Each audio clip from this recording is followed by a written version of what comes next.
প্রিয় দর্শক, সুয়েজ কালের ইতিহাস নিয়ে কথা বলবো আজকে। এই কালটি ভূমধ্যসাগর ও লোহিত সাগরকে একত্রিত করেছে এবং এশিয়া ও আফ্রিকার সমভূমিকে পৃথক করেছে। বর্তমানে এর দৈর্ঘ্য 107 মাইল, প্রস্থ 197 ফুট, গভীরতা 42.5 ফুট।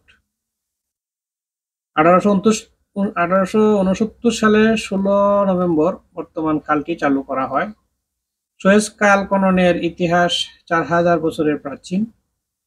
খ্রিস্টপূর্ব 2000 সালের ফেরাউন প্রথম এই কাল খনন করেন।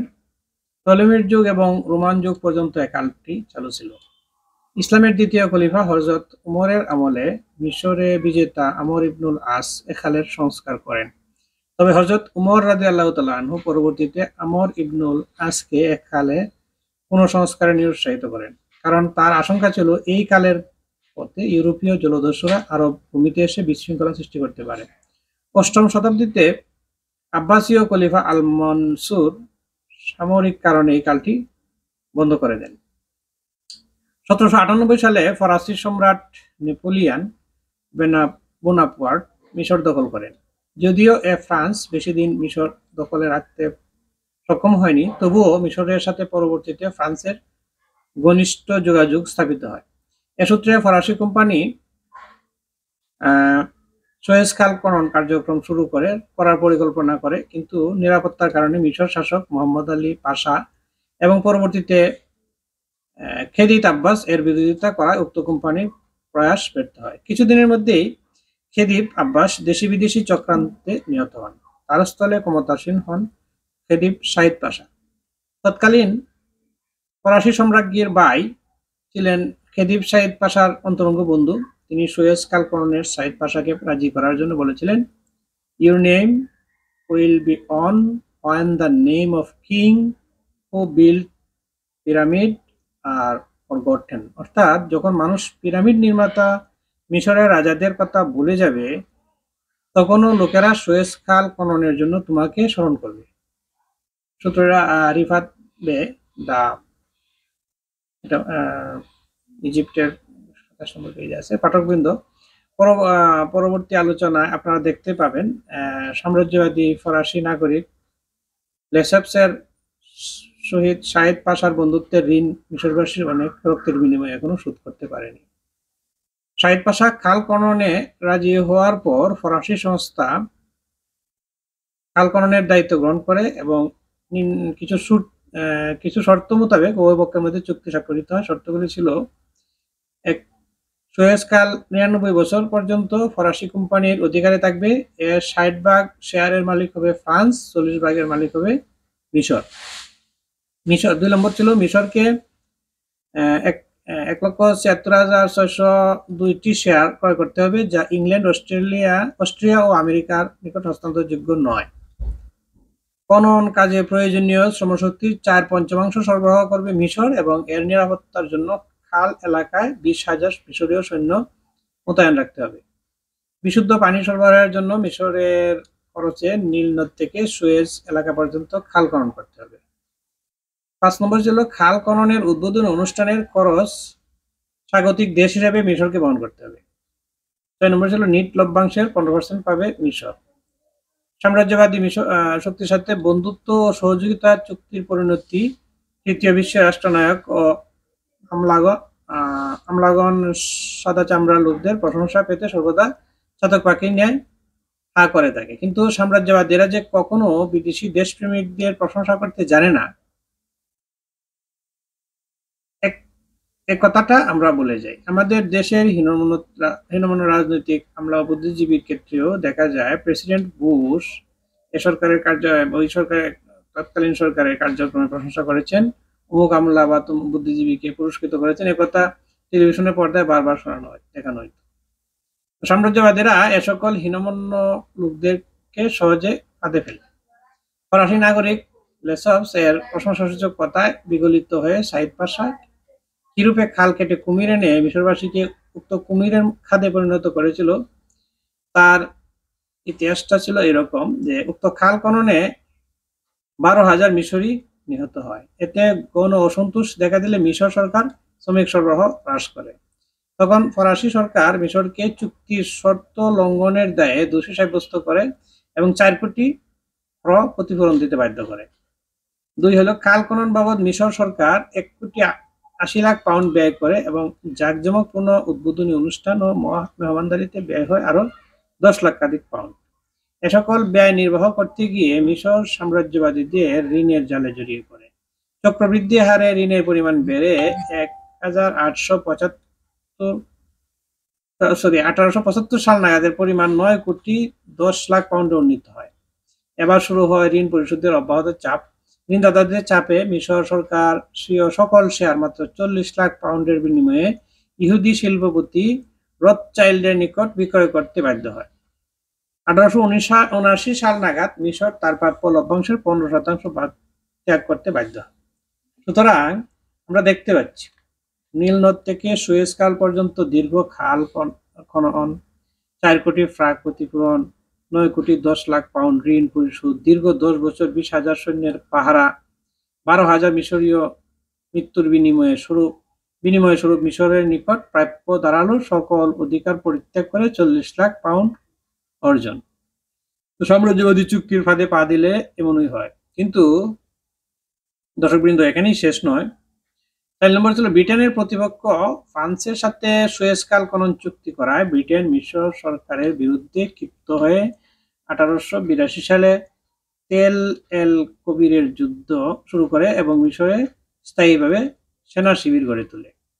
সুয়েজ খালের ভবিষ্যৎ নিরাপত্তার বিষয়ে সিদ্ধান্ত নিতে ইউরোপীয় শক্তিবর্গ 1888 সালে কনস্টান্টিনোপলে সুয়েজ খাল কনভেনশনে মিলিত হয় এবং মিশর সরকারকে একটি চুক্তি স্বাক্ষরে বাধ্য করে।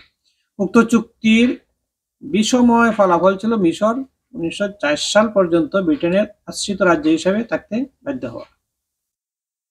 6 নম্বর প্রথম বিশ্বযুদ্ধের সময়কালে 1914 থেকে 17 খ্রিস্টাব্দ ব্রিটেন সুয়েজ খাল এলাকায় বিশাল সামরিক ঘাঁটি নির্মাণ করে।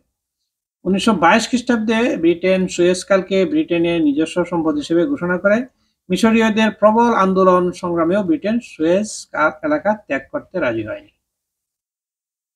মিশর পার্লামেন্ট 1951 সালে ফারুককে মিশরের বাদশাহ হিসেবে ঘোষণা করে। বাদশাহ ফারুক সুয়েজ খাল বিষয়ে 1936 সালের অসম চুক্তি বাতিল করেন। সাম্রাজ্যবাদী ব্রিটেন মাইনাস ফর্মুলা নিয়ে অগ্রসর হয়। বাদশাহ ফারুক 1952 সালে জেনারেল নাজির কর্তৃক ক্ষমতাচ্যুত হয়। জনমতের চাপে তিনিও ব্রিটেনকে সুয়েজ এলাকা ত্যাগ করতে চাপ সৃষ্টি করেন। আবার শুরু হলো সাম্রাজ্যবাদী মাইনাস ফর্মুলার চক্রান্ত। 1954 সালে কর্নেল জামাল আব্দুল নাসের কর্তৃক জেনারেল নাজিব ক্ষমতাচ্যুত হন। কর্নেল নাসের 1956 সালে মিশর প্রেসিডেন্ট পদ দখল করেন। রুশপন্থী নাসের সমাজতান্ত্রিক শিবির থেকে অস্ত্র আমদানি শুরু করলে ক্ষিপ্ত ব্রিটেন ও যুক্তরাষ্ট্র নীল নদের উপর নির্মাণাধীন আসওয়ান বাঁধের জন্য বরাদ্দকৃত ঋণ প্রত্যাহার করে। নাসের সুয়েজ খাল জাতীয়করণ করে উক্ত খালের আয় দ্বারা আসওয়ান বাঁধ নির্মাণের কাজ অব্যাহত রাখেন। এমত অবস্থায় ব্রিটেন, ফ্রান্স ও ইসরায়েল মিশর আক্রমণ করে। 1967 এবং 1970 সালের আরব ইসরায়েল যুদ্ধের প্রধান কারণও ছিল সুয়েজ খালের কর্তৃত্ব লাভ। অদ্যাবধি মিশরীয় জনগণ নিজ দেশে পরবাসীর ন্যায় জীবন যাপন করছে। সাম্রাজ্যবাদী শক্তি এখনো নিজেদের তল্পিবাহক হুসনি মোবারককে মিশরের, ওইটা আমি আসলে আগের লেখাটাই পড়ছি, মিশরের ক্ষমতায় বহাল রেখেছিল। উক্ত হুসনি মোবারক ও তার পূর্বসূরি আনোয়ার সাদাতের কাজ ছিল পাশ্চাত্যের সেবা দাসত্ব করা, নিজ দেশের জনগণ ও মুসলিম বিশ্বের সর্বনাশ সাধন করা। এনসাইক্লোপিডিয়া ব্রিটানিকা, ইসলামী বিশ্বকোষ 400 খণ্ড, দ্বিতীয় ভাগ, পৃষ্ঠা 517 থেকে 517 বেশি আছেন। এই হলো মিশরের খেদিব ইসমাইল পাশার খাল কেটে কুমির আনার গল্প। মিশরবাসী ও ফিলিস্তিনিরা আজও উক্ত খাল কেটে কুমির আনার ঋণ শোধ করছে। সাম্রাজ্যবাদী শক্তির সাথে অসম চুক্তির বিষময় ফল এরকমই হয়। তেল সমৃদ্ধ নাইজেরিয়া অদ্যাবধি দারিদ্র দেশের তালিকায় রয়েছে শুধুমাত্র সাম্রাজ্যবাদীদের সাথে অসম চুক্তির জালে জড়িয়ে পড়ার জন্য। তৃতীয় বিশ্বের প্রতিটি রাষ্ট্র নায়কের এ থেকে শিক্ষা গ্রহণ করা উচিত। তো আমি আবার রিপিট করছি, প্রায় 3000 বছর আগের ঘটনা, ফারাও রাজা নেকো তখন মিশরের অধিপতি। তিনি প্রতাপশালী নৃপতি, বিশাল তার নৌবহর, শিল্প ও সংস্কৃতির প্রতি তার অগাধ শ্রদ্ধা। কাজেই তিনি স্থির করেছিলেন যে কোনো দেশ আক্রমণ করবেন না, যুদ্ধ করবেন না কখনো। তাহলে তিনি এই বিশাল নৌবহরকে কি কাজে লাগাবেন? 1859 সালের 25 এপ্রিল সুয়েজ কালের খনন কাজ শুরু করেন। সুয়েজ কালের কথা লিখেছেন মুস্তাক চৌধুরী। বিশাল নৌবহরকে কি কাজে লাগাবেন ফারাও রাজা নেকো? চিন্তায় পড়ে গেলেন তিনি। রাতে ঘুমের ঘুরে ফারাও নেকো তার প্রশ্নের জবাব পেলেন। স্বপ্নাদিষ্ট নৃপতি পরদিন সকালে তার সভাসদদের ডেকে বললেন স্বপ্নের কথা। সভাসদরা এক বাক্যে মেনে নিলেন তার প্রস্তাব। তিনি খালটি খনন করবেনই। এবার চাই শ্রমিক। দেখতে দেখতে লক্ষাধিক দাস সংগ্রহ হয়ে গেল। এবার শুরু হলো স্থান নির্বাচনের কাজ। ভূমি জরিপ শুরু হলো। পরে ঠিক হয় বর্তমান কায়রোর অনতি দূরে নীল নদ থেকে লোহিত সাগর পর্যন্ত দীর্ঘ হবে খালটি। সেই পথে চলবে বাণিজ্য আরব, পারস্য এবং অনেক দূরের দেশেও। মিশরের নৌবাহিনী ধ্বংসের কাজে নিয়োজিত না হয়ে পারাপার করবে শিল্প, সাহিত্য, সংস্কৃতি। মানুষে মানুষে গড়ে উঠবে সৌভ্রাতৃত্ব। নেকো বলেছিলেন সুয়েজ পূর্ব পশ্চিম মিলনের প্রতীক, মিলনের সেতু। জলের স্থলে দুইয়ে থাকবে যোগাযোগ, মিলনের দ্বার। খালকাটা প্রায় শেষ হয়ে এসেছে। এমনি একদিনের কথা, নেকো হঠাৎ ভীত হয়ে উঠলেন। তার বুক কাঁপছে। তিনি শঙ্কাগ্রস্ত এক অস্বাভাবিক মানুষ হয়ে উঠলেন। বন্ধ করো, বন্ধ করো, বন্ধ করো এখন, বন্ধ করো এখন। গুরু গম্ভীর আওয়াজ। ফারাও নেকো নত জানু হয়ে শুনছে সে দৈববাণী। তার চোখে জল, বুকে ভয়। মহামিলনের মহান স্বপ্ন তার ব্যঙ্গে কান কান হয়ে দৈববাণীতে হচ্ছে দৈববাণীতে। পানিটি তার আরাধ্য দেবতা। তিনি শুনলেন একালেই আসবে মিশরের বর্বর হামলাকারীরা। মিশরের এপথেই আসবে মিশরের বৈদেশিক শত্রু, মিশরের যত আপদ। কাজেই আর নয় খাল নয়, জলপথ নয়, বন্ধ করা খনন। শেষ পর্যন্ত নেকো বন্ধ করে দিলেন খাল খননের কাজ। কিন্তু তবুও তার বুকের ভয় দূর হয় না। এমনি করে মিশরের ফারাও রাজাদের আমলে ভূমধ্য সাগর ও লোহিত সাগর, এই দুই সাগরের মিলন আর হলো না। তারা বলতেন এ কাজ আর হবেও না কোনোদিন, দেবতার নিষেধ। সেই থেকে দীর্ঘদিন কেটে গেছে, খননের কাজ আর হাত পড়েনি। হঠাৎ একদিন আলবেনীয় মোহাম্মদ আলীর বংশধর সৈয়দ পাশার আঙ্গিনায় প্রবেশ করেন এক তরুণ ইঞ্জিনিয়ার। তিনি কায়রোর ফরাসি রাষ্ট্রদূতের পুত্র ফার্ডিনান্ড দ্য লেসপস। লেসপস সুদর্শন, সৈয়দ পাশাও বয়সে তরুণ। সুযোগ বুঝে একদিন লেসপস তার বাসনার কথা জানালেন পাশাকে। তিনি রাজি হলেন। বলা বাহুল্য, শুরু হলো নতুন করে নির্মাণ মিশরের দুর্দশা। এই পথের সূত্র ধরেই এলো মৃত্যু, এলো জরা, এলো ধ্বংস, লোভ, লাঞ্ছনা, বঞ্চনা, আর এলো বিশ্বাসঘাতকতা। যেন ফারাওদের সেই দৈববাণীর জ্বলন্ত প্রতিচ্ছবি। মিশর বিশ্বের বৃহত্তম রণাঙ্গন। সুয়েজ কালের ইতিহাস অনেক বড়। এই কাল তৈরি হতে সময় নেয় 10 বছর, আর প্রাণ হারায় 1,20,000 শ্রমিক।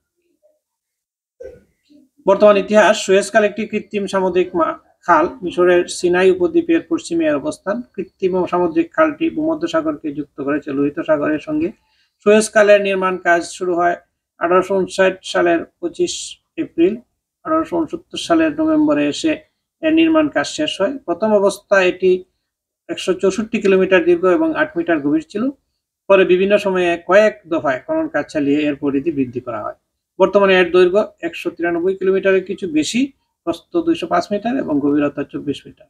ধারণা করা হয় নীল নদ ও লোহিত সাগরকে যুক্ত করে খ্রিস্টপূর্ব 13 শতাব্দীতে একই অঞ্চলে প্রথম একটি খাল খনন করা হয়। 1000 বছর টিকে থাকার পর অযত্ন ও অবহেলার কারণে মোটামুটি 8ম শতাব্দী নাগাদ খালটি বিলীন হয়ে যায়। এরপর অষ্টাদশ শতাব্দীতে নেপোলিয়ন বাণিজ্যিক কারণে একটি খাল খননের উদ্যোগ নেন। নানা কারণে শেষ পর্যন্ত সে কাজ আর তিনি শুরু করতে পারেননি। এরপর 19বিংশ শতাব্দীর মাঝামাঝিতে ফরাসি কূটনীতিক ও প্রকৌশলী ফার্দিনান্দ দ্য লেসেপস মিশরীয় প্রতিনিধি সাইদ পাশাকে ভূমধ্যসাগর এবং লোহিত সাগরকে যুক্ত করে একটি খাল খননের ব্যাপারে রাজি করাতে সক্ষম হন। এরই পরিপ্রেক্ষিতে প্রায় 10 কোটি মার্কিন ডলার ব্যয়ে তৈরি হয় সুয়েজ কাল। 1859 সালে সুয়েজ কাল খুলে দেওয়ার পরপরই তা বিশ্ব বাণিজ্যে ব্যাপক প্রভাব বিস্তার করতে শুরু করে। কারণ সুয়েজ কাল জলপথে ইউরোপ এবং এশিয়ার যোগাযোগের ক্ষেত্রে আমূল পরিবর্তন এনে দেয়। সুয়েজ কাল চালু হওয়ার আগে ইউরোপ থেকে এশিয়া যেতে হলে পুরো আফ্রিকা ঘুরতে হতো। একালের ব্যবহার ও নিয়ন্ত্রণ নিয়ে মিশর, ইসরায়েল, যুক্তরাজ্য ও ফ্রান্সের মধ্যে রাজনৈতিক সংকট তৈরি হয়েছিল। 1956 সালে ইচ্ছাকৃতভাবে 40টি জাহাজ ডুবিয়ে দিয়ে সুয়েজ খালের নৌযান চলাচল বন্ধ করে দেয় মিশর। পরে জাতিসংঘের মধ্যস্থতায় এ সংকটের সমাধানে পৌঁছায় দেশ চারটি। জাতীয়করণ। 26 জুলাই 1956 মিশরের প্রেসিডেন্ট জামাল আব্দুল নাসের সুয়েজ খাল জাতীয়করণ করিবার সিদ্ধান্ত গ্রহণ করেন। অর্থনীতির প্রয়োজনে নীল নদের উপর আসওয়ানা বাঁধ নির্মাণের ব্যয় নির্বাহের কারণেই তাহাকে সুয়েজ খাল জাতীয়করণ করিতে হইয়াছিল। সাধু ভাষায় বলি, পূর্বাহ্নে স্বীকৃত হইয়াও পরবর্তী পর্যায়ে বিশ্বব্যাংক আসওয়ান হাইড্যাম নির্মাণকল্পে পুঁজি বিনিয়োগে অস্বীকৃতি জানাইলে বাধ্য হইয়াই প্রেসিডেন্ট নাসের উপরোক্ত ব্যবস্থা গ্রহণ করেন। উল্লেখ্য যে 103 মাইল দীর্ঘ সুয়েজ খালটি ফরাসি নাগরিক ফার্ডিনান্ড দ্য লেসেপস 1859 সালের 1 এপ্রিল খনন শুরু করেন ও 1869 সালের 17 নভেম্বর উক্ত খালে জাহাজ চলাচল শুরু হয়। 1875 সালে ব্রিটিশ প্রধানমন্ত্রী ডিসরেইলি মিশরের শাসনকর্তা খেদিব ইসমাইল হইতে 40 লক্ষ স্টার্লিং পাউন্ড মূল্যে সুয়েজ খালের শেয়ার ক্রয় করিয়া ইঙ্গো-ফরাসি যৌথ মালিকানার সূত্রপাত করে। তাই ব্রিটিশ ও ফরাসি সরকার ইসরায়েলের সহায়তায় আন্তর্জাতিক নদীপথ সুয়েজ খালটির আয়ের উপর পূর্ণ কর্তৃত্ব রক্ষার বদমতলবে সুয়েজ খাল কোম্পানি জাতীয়করণের 3 মাসের মধ্যে মিশরের উপর সশস্ত্র হামলা পরিচালনা করে। ইসরায়েল 28 অক্টোবর 1956 সিনাই উপদ্বীপ দখল করে। ব্রিটেন ও ফ্রান্স 31 অক্টোবর 1956 মিশরের রাজধানী কায়রোতে বিমান হামলা ও বোমাবর্ষণ করে। মিশরের বিরুদ্ধে সাম্রাজ্যবাদী হামলার প্রতিবাদে ঢাকা শহর বিক্ষোভে মিছিলের শহরে পরিণত হয়। এমনকি 3রা নভেম্বর 1956 এক পর্যায়ে ক্ষিপ্ত উত্তেজিত জনতা পুরনো পল্টনস্থ ব্রিটিশ ইনফরমেশন সার্ভিস ভবনটি অগ্নিসংযোগে ভস্মীভূত করিয়া দেয়। মার্কিন যুক্তরাষ্ট্র পর্দার অন্তরাল হইতে ইঙ্গো-ফরাসি মুক্তি দ্বয়কে সশস্ত্র আক্রমণের বিরুদ্ধে তাহার কঠোর মনোভাব জানাইয়া দেয় এবং সোভিয়েত রাশিয়া প্রধানমন্ত্রী নিকিতা ক্রুশ্চেভ প্রকাশ্যে চরমপত্রে ঘোষণা করেন যে সশস্ত্র আক্রমণ বন্ধ না করিলে রাশিয়া পাল্টা ব্যবস্থা গ্রহণ করিতে বাধ্য। বিশ্বজগৎ ও এই দুই মহাশক্তিদ্বয়ের কঠোর মনোভাবের নিকট ইঙ্গো-ফরাসি সরকার দ্বয় নীতি স্বীকার করিয়া 12 নভেম্বর 1956 সশস্ত্র হামলা প্রত্যাহার করিতে বাধ্য হয়। সংকটময় এই পরিস্থিতিতে প্রধানমন্ত্রী সোহরাওয়ার্দী এক অস্পষ্ট অপরিচ্ছন্ন দ্ব্যর্থবোধক ভূমিকা গ্রহণ করেন। এমনকি সুয়েজ সমস্যার উপর 12 নভেম্বর দিল্লিতে আহত কলম্বো শক্তিসমূহের সম্মেলনে আমন্ত্রণ গ্রহণ করা সত্ত্বেও ইরানের রাজধানী তেহরানে আহত বাগদাদ ফ্যাক্ট কাউন্সিল সভায় যোগদানের জন্য প্রেসিডেন্ট ইস্কান্দর মির্জা সহ তিনি তেহরান গমন করেন। ফলে জাতিসংঘ কর্তৃক সুয়েজ খাল এলাকায় প্রেরিতব্য আন্তর্জাতিক পুলিশ ফোর্সে পাকিস্তান সৈন্য সোহরাওয়ার্দী কায়রো সফরের ইচ্ছা প্রকাশ করিলে মিশরের প্রেসিডেন্ট জামাল আব্দুল নাসের অসম্মতি জ্ঞাপন করেন। সোহরাওয়ার্দী অনুসৃত নীতি বস্তুত আরব জাহানে পাকিস্তানকে বিরাগভাজন রাষ্ট্রে পরিণত করে। এইদিকে দিল্লিতে আহত কলম্বো পাওয়ার্স সম্মেলনে যোগদান না করিয়া দক্ষিণ পূর্ব এশিয়ায় পাকিস্তান একগরে হইয়া পড়ে। প্রধানমন্ত্রী সোহরাওয়ার্দীর বিস্ময়কর এই ভূমিকা অগ্রাহ্য করিয়াই পূর্ব পাকিস্তান আওয়ামী লীগ সভাপতি মাওলানা আব্দুল হামিদ খান বাসানী ও পূর্ব পাকিস্তানের মুখ্যমন্ত্রী আতাউর রহমান খান প্রকাশ্যে বিবৃতি দ্বারা মিশরের প্রতি আকণ্ঠ সমর্থন জানান। মাওলানা বাসানী 9 নভেম্বরকে মিশর দিবস হিসেবে ঘোষণা করেন ও আওয়ামী লীগ সরকার মিশর দিবসকে সরকারি ছুটির দিন হিসেবে ঘোষণা জারি করে। এই ছিল আমার নোট করা ইতিহাস, আপনাদের সাথে শেয়ার করলাম। এখানে জানি না এটা যদি কোনো ত্রুটিপূর্ণ থাকে কোথাও এক্সপেন্স করবেন। ধন্যবাদ সবাই।